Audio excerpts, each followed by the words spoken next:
You've just been listening to another great Genuinely You podcast. We hope you enjoyed it. Genuinely You is a culmination of Gina's work, spanning over 30 years, of helping people learn what makes them feel happy and truly fulfilled, and how to achieve it. Please visit genuinely-you.com today to find out more.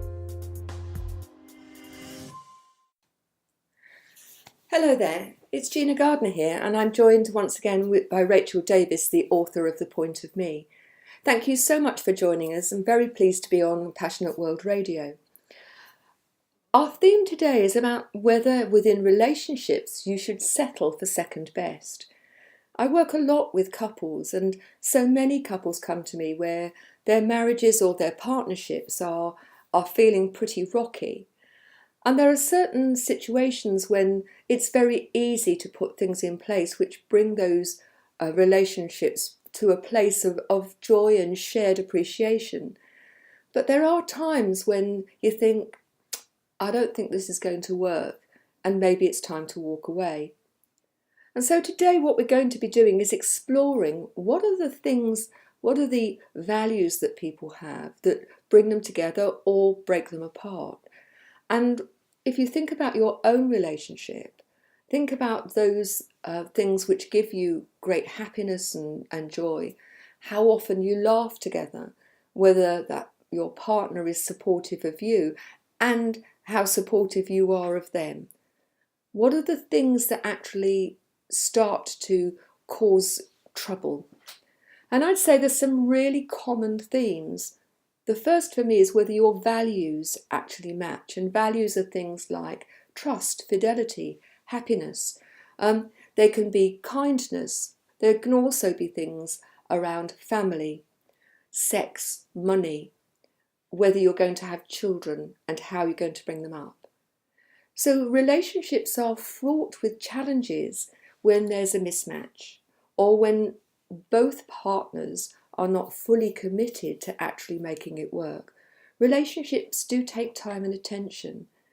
If you've got very, very young children or you've got a demanding family and a job, sometimes it's very difficult to find time to be a couple and to actually invest in that relationship.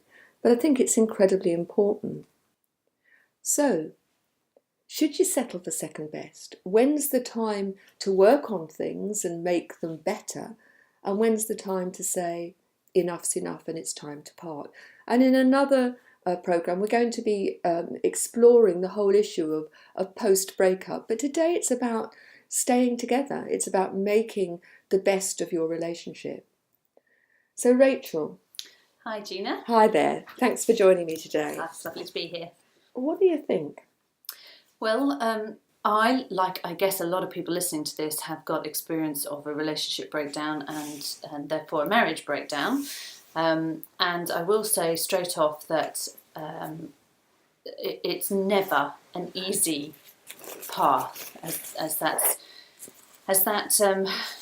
to use an emotive term, I suppose, but as that love starts to leak out of a relationship. And for me, although I don't want to go into too many personal details, but for me, I know that it was decades-long a process of slowly coming to realise that that the man that I had apparently fallen in love with when I was younger was not the man I wanted to be with anymore, and it was very, very hard for me, and it pricked a lot of all of my duty glands, so to speak, because I've been brought up to, keep your promises, to push through all the hard stuff and do your duty. But at the end of the day,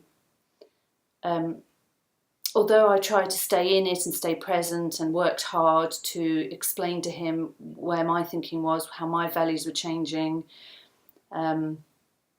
For instance, there was a particular point in our relationship where he was quite fearful about the direction I wanted to take in terms of the stuff I wanted to do and the concepts I was exploring, and the fact that I was getting more interested in spirituality and dealing with my own sort of coming middle age type of thing. And he said, "But I never stopped you from doing any of that." And I had to turn to him and say, "But neither did the bloke down the road."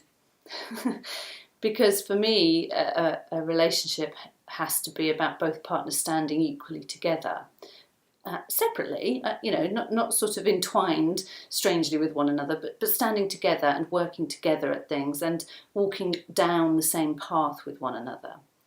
And he had a slightly different view, and I think that happens a lot in relationships where the actual schism, the actual sort of break is at first quite minute, quite hairline really, but over time. So from my perspective, I worked hard to try to make it be what I wanted to be, but constantly failed, possibly because I was terrible at doing it and didn't have the techniques. And I got to the point where I thought, I can't settle anymore. I can't. You have those cliches where your children have left home.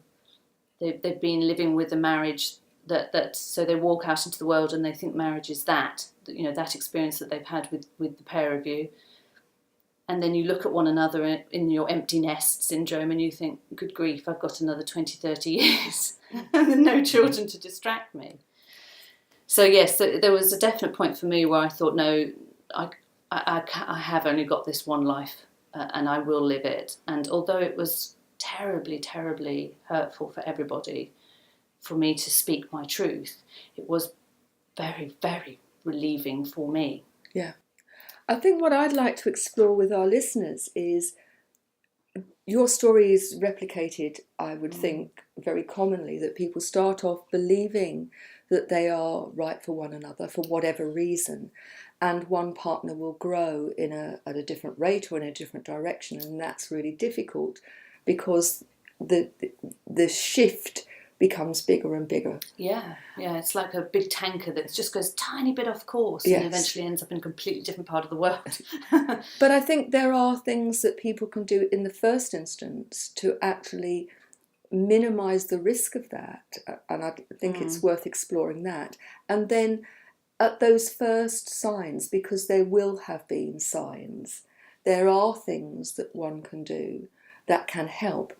I have to say that both partners need to be fully engaged in that. It's, one person on their own cannot fix a relationship, no. But it's perfectly possible if both people want to make it work Yes. and are prepared to put the effort in, Yes. that you can turn the tank around so long as it's not gone too far. Yes, it's almost as if you've got both people equally saying, yes, I'm committed to this, I need to put the work in, then you've got half, maybe even 3/4 of the problem, whatever the specifics are, solved.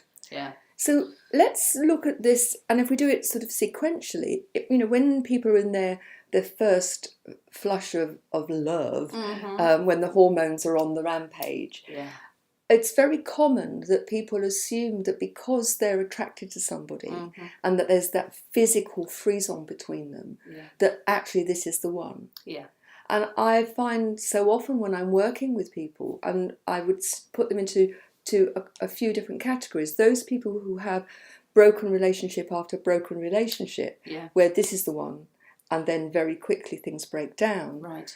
And for those people, I would say, you are the common denominator in every relationship that you have.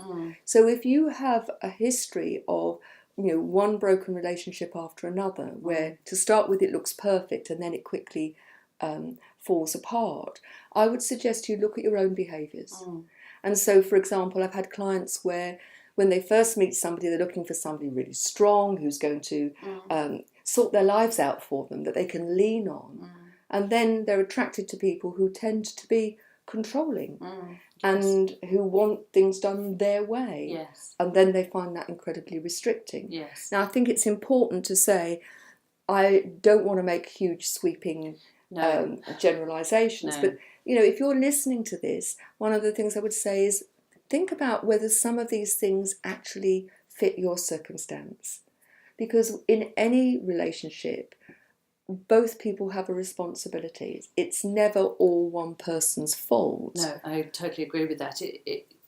At the end of everything, you can only control you. Absolutely. As much as you'd love to be able to sort of change that person's opinion, change their behaviour, make them see something, make them remember to always do those whatever's really annoying you, the opposite of or whatever. But no, the only person you're in control of is yourself. And that's really interesting, because so often I hear from clients that I liked them, but there were things that irritated me or didn't fit, but I thought I could change that. Yeah. And I think if people recognise that not only you're the only person you have control over, you cannot change another person. However, when you change your behaviours, that has an impact on other people, and often, though not guaranteed, their behaviours will change. But it's not that you're changing them, it's you're changing you. No. And there's a sort of a subtler subtext of that, which is there were some things about them that irritated me, but I thought I could cope with it. Yes. There's that aspect too. And then time goes on and you realise, no. And I misunderstood myself. It's interesting because we all have this map or this directory of what we think love should look like. And we feel loved when we receive it in this particular shape. Yes. The trouble is everybody's got a different map or a different directory. Yes. And it's very interesting for me. There is a gender difference between the way in which women view, in general, it's not exclusively so, but very common, that women need emotional support. They want to talk about stuff endlessly, where men want to sort the problem. They want to be practical. They don't know how to cope with all of the talking and the emotion. Tell me what to do and I'll fix it. And if I can't fix it, then they start to feel inadequate. Yes, it's the classic Mars and Venus. Absolutely. But it goes beyond that there are a number of languages of love if we use the same the same principles.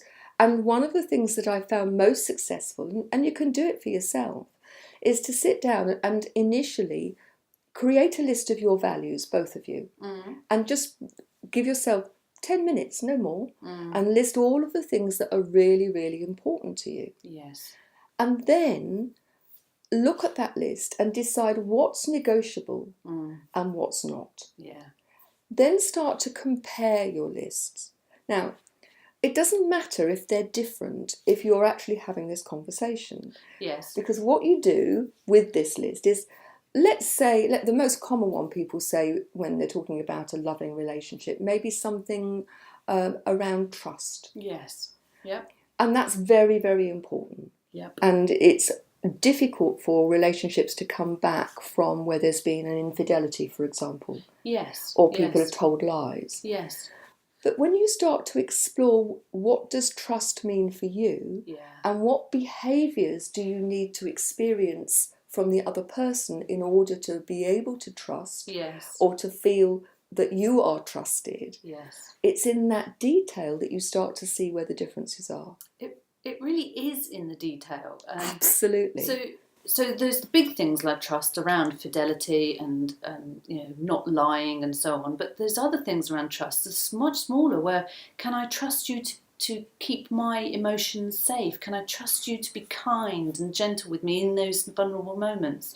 It's those that are just tiny, tiny little tick, tick, ticks that happen in a relationship that can slowly harden one another.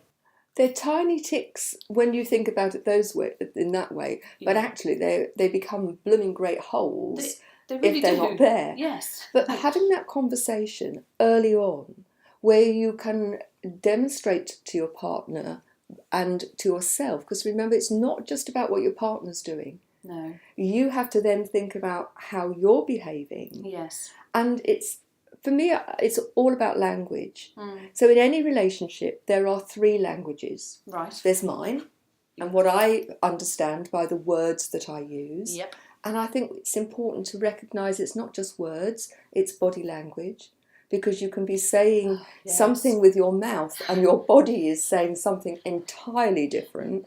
And also your tone of voice. So, thank you. Tone of voice. Oh, that's lovely. Thank you. Thank you. Exactly. And I don't want to generalise, but women are, generally speaking, much better at using words as weapons. Yes, and also very sensitive to those subtler expressions. I would often have to have this conversation which went, why are you speaking to me like that? And the answer from him would be, I just said. And he meant the words I said weren't offensive. And I would say, the manner in which you said those words felt offensive to me. and being, I mean, just being sort of gender stereotypical for a second to make the point, but his male brain didn't get why, when he had said those words in that particular tone, that possibly in the moment had been like a careless, just lack of attention rather than any malicious intent behind it, my brain had said, why is he being so aggressive to me? And that's a really good point, because what happens is we get triggered by old stuff. Yeah. So often it's tone of voice. I can remember a couple that I was working with where they were really struggling. They'd been married for about 4 years, so not long. No. And they were at times very, very close, and then there would be a situation, they'd have an argument, and it would take them weeks to get back on track. Right. And when it boiled down to it, she used a tone of voice that was his mother, and he had a very poor relationship with his mother. Right. And when he didn't do what she wanted when she wanted, she had a tone of voice that took him straight back to being a very unhappy child. Right. And so actually she was completely oblivious. Yeah. She was just using she was a senior manager, she was just using her senior manager voice and expecting him to do her bidding as one of her underlings. And he found that very, very difficult. His weapon was to withdraw. Yes. So when she upset him, he would emotionally withdraw and sometimes physically withdraw, Right. which triggered her stuff because Yes. she'd been sent to boarding school and felt that she'd been abandoned. Right. So that's a fairly dramatic example, and I'm using that because you can see it very clearly. Yeah. But ultimately, looking at the words that you use, when in communication, research says that the words we use are only about 7%. Tonality is tiny, isn't 30-something percent, and body language 50-something percent. Yes. I'm reminded of working with a couple, and they were saying, I didn't say anything. He was rude to me and I didn't say anything. And he said, yes, but you flounced outside the door and you slammed it. You were shouting at me. Exactly, I didn't say anything. And so it's taking responsibility for how you behave, what you say, what you don't say, how you say it, how you, the whole package comes. And being aware, and most people will live completely blissfully unaware of what their triggers are. Yes. You'll have heard me say 95% of our behaviours and our language are habitual. We don't think about them at all. They're just what we do. Yeah. And getting couples particularly to start to be mindful about how they are operating as an individual and as a couple is the first big step. Yes. So looking at values, and there are certain values that have the capacity to destroy a marriage very easily. Yes. If you have different values around money, for example, where one will spend, and the other finds that being in debt is a huge problem for their sense of security. It's a huge problem. Yes. If you've got one who wants children and the other who doesn't, it's very hard to see a way where you can actually find a way forward. And one couple where the guy was desperate for children, the woman was very career minded, and her suggestion of the way forward was to get a dog. Okay. That did not satisfy his need to have children. No. But they were 7 or 8 years into a marriage. It's the first time they were talking about it. Yes.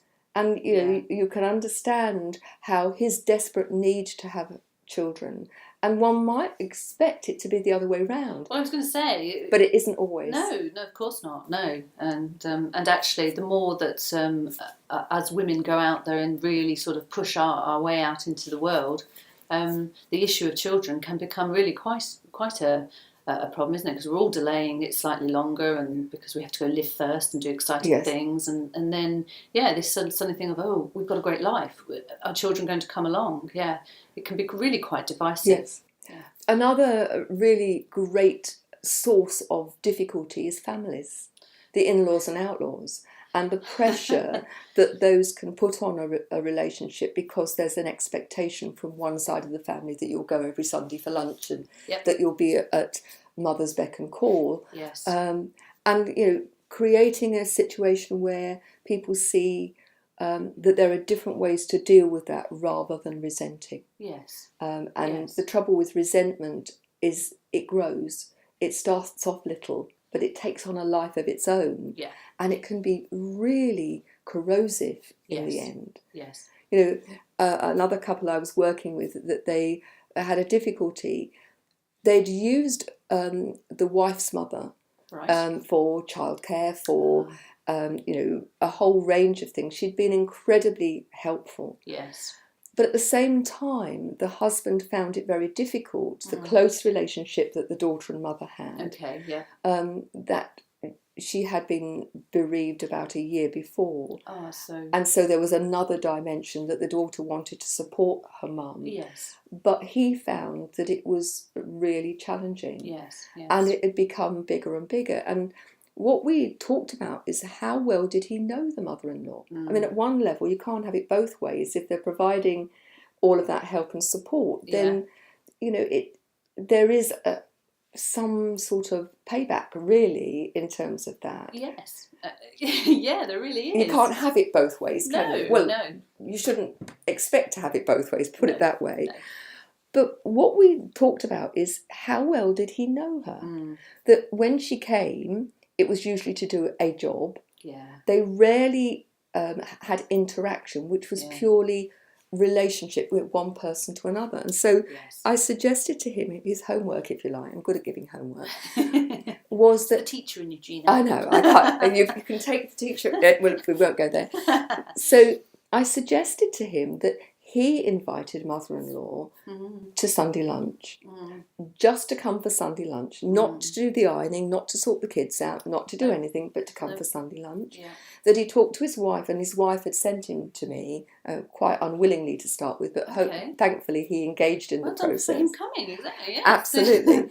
And said to him, she is your most prized guest. Your job, your homework is to find out about this woman, to actually start to make a relationship which is not about her being his mother-in-law, but about her being a person. Yes. The lunch went very well, and it could have gone two ways, but it went very well, and he started to ask her about her upbringing and her childhood, and she'd been in the Land Army, and she had all sorts of interesting stories. Now, I'm not suggesting for a moment that everything was all right after one Sunday lunch. No. But it started a process. And the process was connection. Recognising that here was a woman who was lonely, who loved her daughter and wanted to help, but could be quite bossy. Yes, yes. As they started to deepen the relationship, it was easier for them to put in boundaries, the couple, that were not seen as divisive or, as not wanting me, because they would make it very clear, this is, we want to see you for you. This is not about you working, this is about us being with you. Yes. And then when she came to do the other things, then it was easier to make a separation so that she didn't stay for 3 days and, it got just too much. Yes. So at the heart of all of this, I would say communication is absolutely key. And recognising, as you say, that you have the power to control you. Nobody can make you unhappy. No. Nobody can make you angry unless you choose to let them. Yeah. That's a big lesson for a lot of people. And it's a hard one to continue to have to, in the moment, absolutely remember and then act upon to find the strength. It's often easier to go with the lower vibrational energies of anger and frustration than to pull back, to be the bigger person, to think about the higher. Yeah. But it's very, very important that you're making yourself angry. You're allowing yourself to go in that direction. Yeah. I think we're getting towards the end of this show, but I think one of the things that's really important to make some real caveats here. I don't think aggression and violence are ever acceptable. No. And I from think either party. From wherever. Yeah.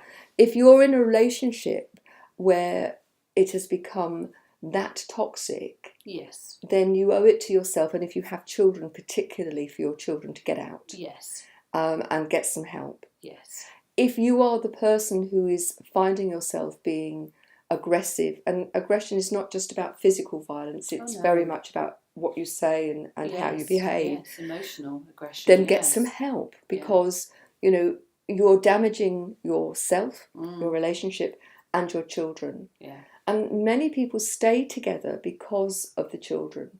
And I would say to you, having worked as a head teacher for over 20 years, you think you're protecting your children, but they absorb that toxicity. Yes. I've known children as young as 9 who've got stomach ulcers because of the stress. Right. Because parents, in their hurt, will often use the child as the battering ram. Yes, and not actually in really obvious ways, often in very subtle and therefore possibly more toxic ways. Yes. So I think the first thing is to be honest with yourself. Look at your relationship. If you feel that there are ways that you can move back together, and that's perfectly possible when both parties want it to work. Yes. But if things have gone too far, then I think it's time to recognise that that's happening, and then look for the most, or rather the least damaging way out. Yes. And ultimately, you have the choice to stay or not. And if you're going to stay, then do it with full heart. Exactly, and not half-hearted. Absolutely. No, and try not to hold on to those grudges. Try to work them out. Well, grudges are like taking the poison yourself and expecting the other person to die, aren't they? But the other thing around this, if you're going to do it wholeheartedly, people forgiving infidelity. Yes. You can't say you forgive them and then keep throwing it up. No, you have to really let it go. Throw it down the river. That is a real challenge, and I would say if you're in that situation and you want your marriage to or your relationship to carry on, it's really helpful to get some help, an independent person who can actually ask the difficult questions without the edge, without it tipping people into that place where they respond. In my limited experience, I would say that an individual in that particular environment trying to solve that themselves would have to be extremely skillful, that they would always need to reach out and get some sort of help. And be careful where you get it. Your best friend is not necessarily, in this instance, the most skilled. No, definitely not an objective counsellor, I would say. No, the person needs to be objective. But if you're in a relationship, and, every relationship can be better, even better. Yeah. This is not just for people who are thinking about breaking up. If you want your relationship to be truly loving and lasting and, for both of you, think about how you communicate. Yes. Look at the way in which you use words and tone and body language. How often are you triggered by old stuff? Yes. How often are they triggered by you? Yes. Talk about what's important. And I would say you need to make time. Yeah. If you're broke, it doesn't have to be expensive stuff. No. You can have a date night at home. Yes. It's about turn off the electric gizmos, turn off the telly, actually talk. Yes. Because so often marriages these days break down when the kids leave home because people have nothing in common. Exactly. Yeah. Marriage or partnerships require an investment. It sounds like such a cliche, but it's a cliche because it's so fundamentally true. Absolutely. And the other thing is, be playful. Yes. I think lots of people have lost the art of laughing. Yeah. Laughter is one of the most amazing medicines, but it also is the glue that sticks people together. You said that right up at the top, where one of the values was kindness and humour.